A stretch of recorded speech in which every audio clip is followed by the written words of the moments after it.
we've got poetry. And we'll make it a little smaller there. And then next we have the larger one, which is the larger concept that poetry is within is literature form of literature. And so once we've got our overall concept, we're going to move on to number 3 here, which is keywords.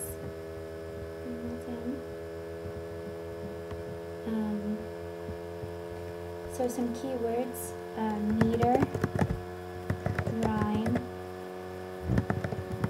rhythm, metrical patterns. We'll do some authors: Edgar Allan Poe in this unit.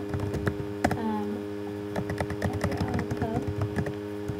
Alliteration is a big one, along with other figurative devices.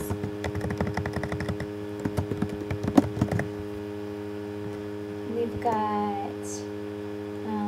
lines, stanzas, quatrains, and then we have types of poetry. So we have ballad, elegy, and so on. We've done a little small to fit in there. Okay. So next we have the characteristics of poetry. So one thing that is going to distinguish poetry from other forms of literature are the lines.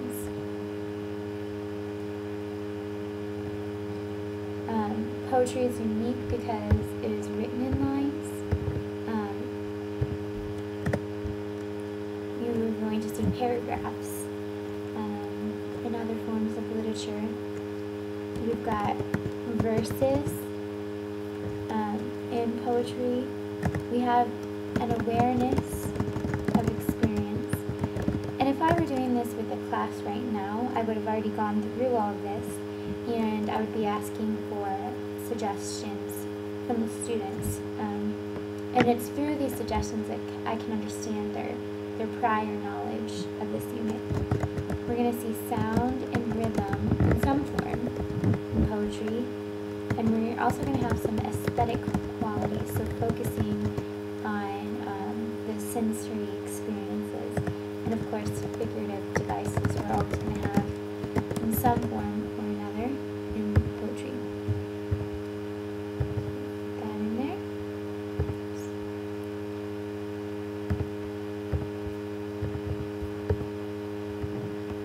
Alright, so now moving on to the sometimes present. So sometimes we're going to have musical effects. You can see this in some of Langston Hughes' poetry, for example, or Edgar Allan Poe. We're going to see rhyme sometimes, alliteration sometimes, not always, frequently though. We can't see full sentences. Some poets use full sentences in their poetry. I think people tend to think that that's not the case. We'll sometimes see symbolism. Types of poetry we see epic poem. Sometimes we can see dialogue. We can see punctuation. So those are just a few things that we're going to see in poetry. Some things that are never present in poetry. Prose. And prose is what poetry is not, so that one's a little obvious. We're not going to see any technical writing.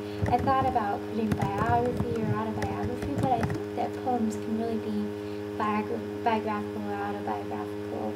And so I think when you kind of go into some of those, it really does get tricky.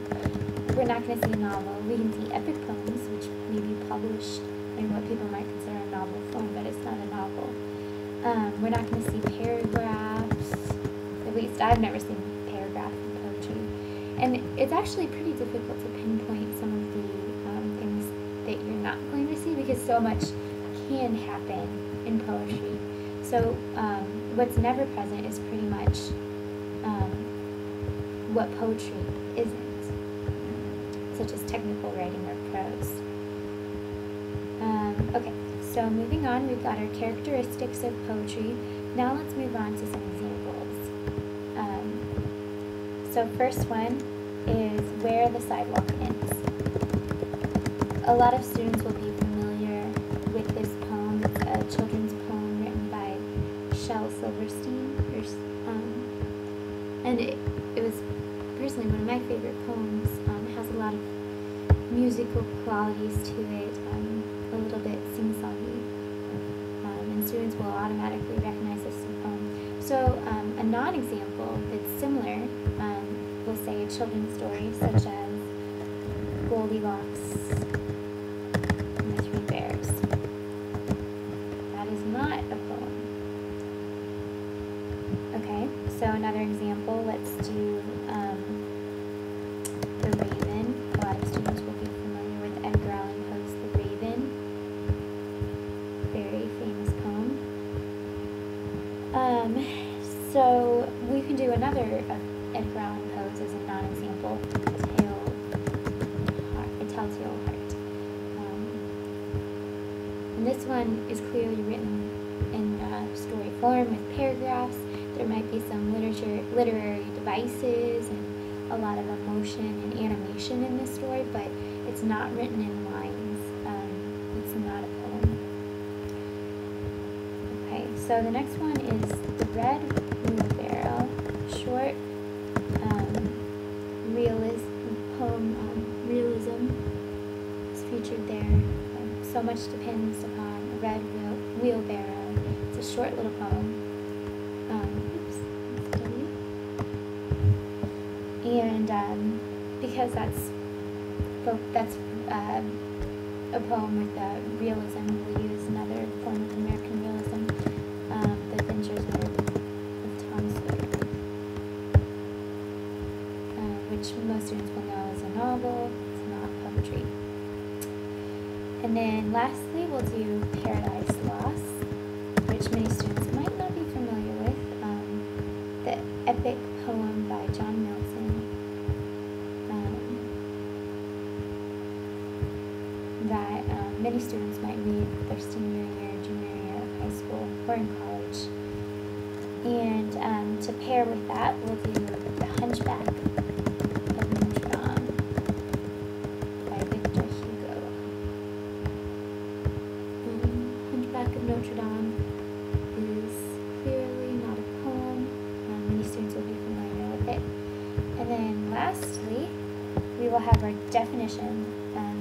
Number 7, we type. Oh, let's practice with a new example. I almost forgot about that.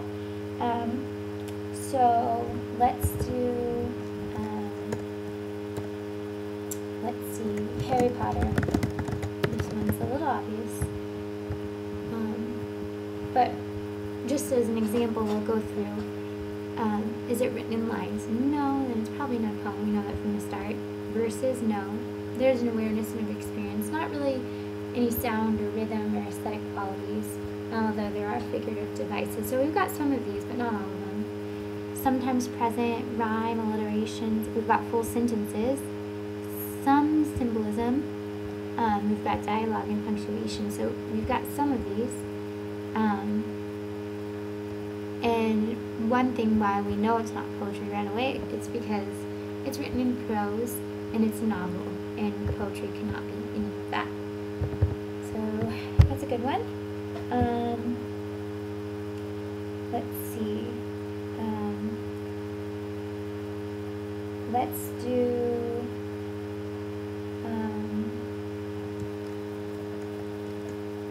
Let's do one of Shakespeare's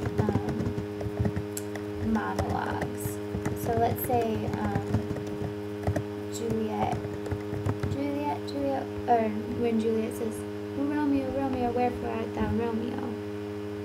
Let's go through that, because this one would be a little bit trickier. Is it poetry? We know it's written in a play, so we'll see.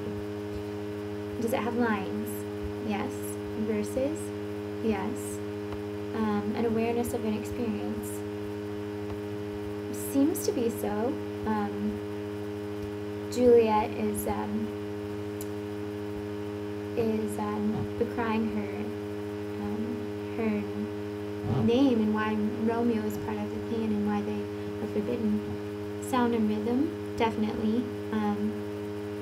We've got aesthetic qualities in this monologue as well.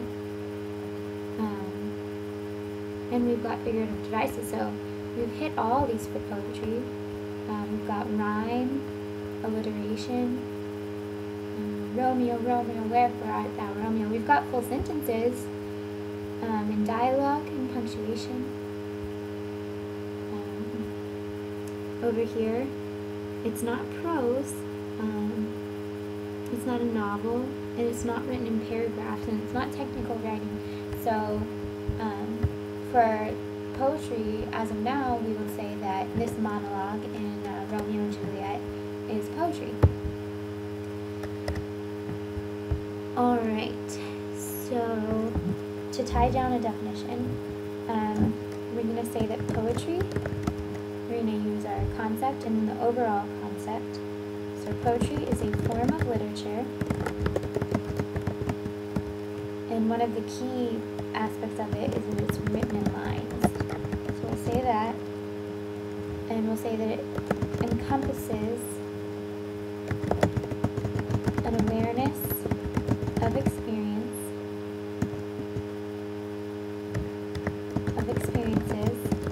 through sound and rhythm, aesthetic, sensory qualities, and figurative devices.